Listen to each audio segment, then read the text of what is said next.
bab ikhlas, mengelakkan sifat riak. Hadis ke-58. An Anas radhiyallahu anhu anin Nabi sallallahu alaihi wasallam annahu qala wa ammal muhlikatu fasyuhun muta'un wa hawa'un muttaba'un wa i'jabul mar'i binafsihi wa huwa taraf minal hadith.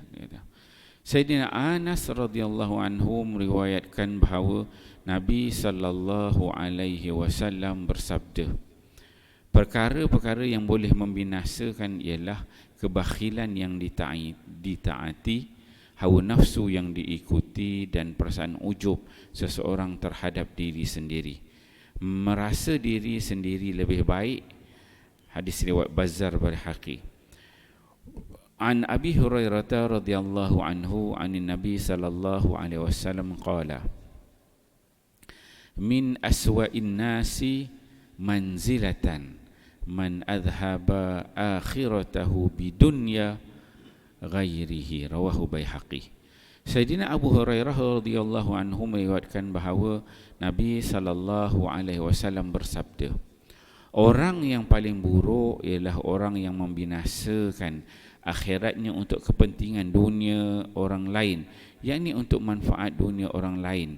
Dia sanggup melakukan amalan yang menyebabkan kemurkaan Allah Subhanahu wa taala, langsung dia membinasakan akhiratnya. Hadis riwayat Baihaqi. Alhamdulillah tuan-tuan, pagi ini kita membaca dua hadis Nabi sallallahu alaihi wasallam. Hadis di bawah tajuk ikhlas, itu mengelakkan daripada sifat riak. Hadis yang pertama, hadis daripada Anas bin Malik. Anas, hadis yang ke-58. Nama Anas ni kita dah biasa sebut, seorang yang berkhidmat dengan Nabi sallallahu alaihi wasallam. Banyak hadis yang diriwayatkan oleh Anas.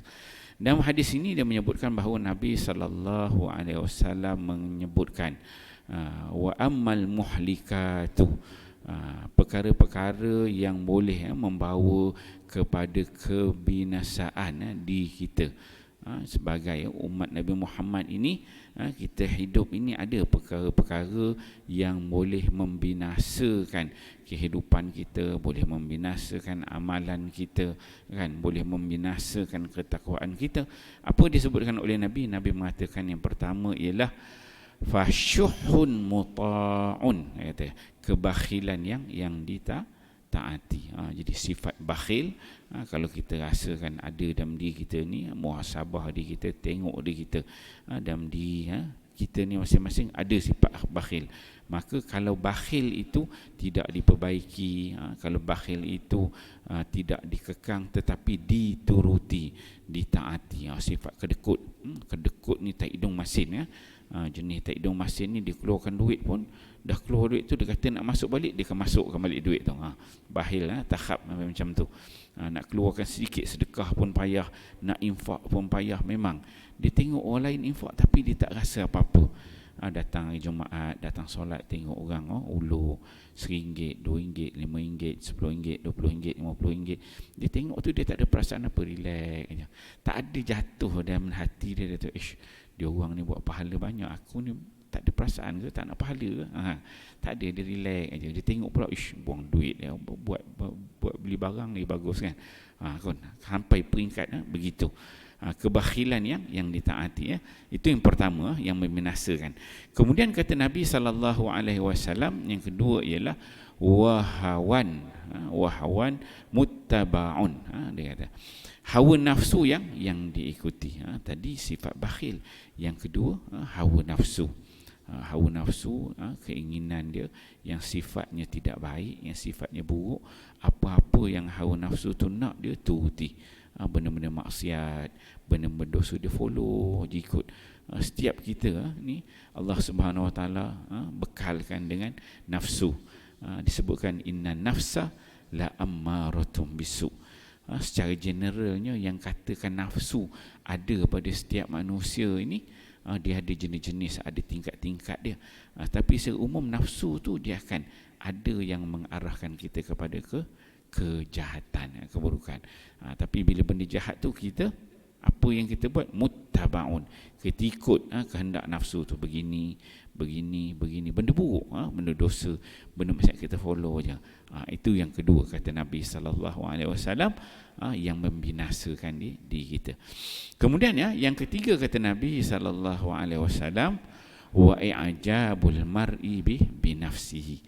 Seseorang itu dia merasa takjub, dia merasa kagum dengan apa-apa kelebihan, apa-apa yang Allah anugerahkan pada dia. Dia rasa takjub, diri dia takjub, dia rasa dia hebat, dia rasa dia power. Mungkin dia sudut harta, tengok aku ni kaya, banyak harta pada orang lain, aku ni pangkat besar, hebat daripada orang lain, aku ni punya kedudukan yang hebat, Allah Ta'ala anugerahkan dia seorang cerdik, pandai, boleh pula pangkat besar-besar, gaji besar-besar. Dia takjub dengan diri dia sendiri kan. Tak kisahlah apa-apa, mungkin dia rasa dia paling handsome, dekat Meru ni tak ada orang lebih handsome pada dia kan. Itu juga dia takjub pada diri dia kan.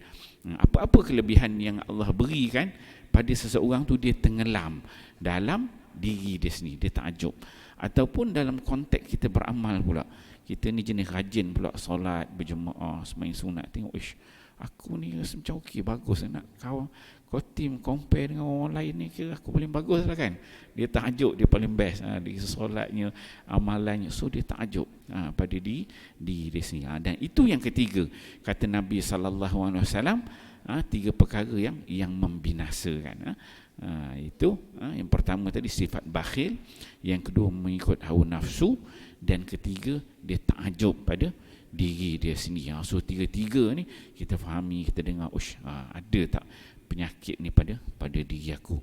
Kalau aku rasa ada, jadi kita tengok, baiki diri, istighfar kepada Allah SWT, minta Allah berikan kepada kita hati yang bersih, supaya kita sentiasa ikhlas dalam amalan kita. Jadi jauh kita daripada sifat di riak itu. Amalan kita Allah Subhanahu Wa Taala terima keseluruhannya. Jadi insya-Allah kita fahami hadis ini, kita amal dan kita sampaikan. Wallahu a'lam. Subhanallah. Sallallahu ala Muhammad.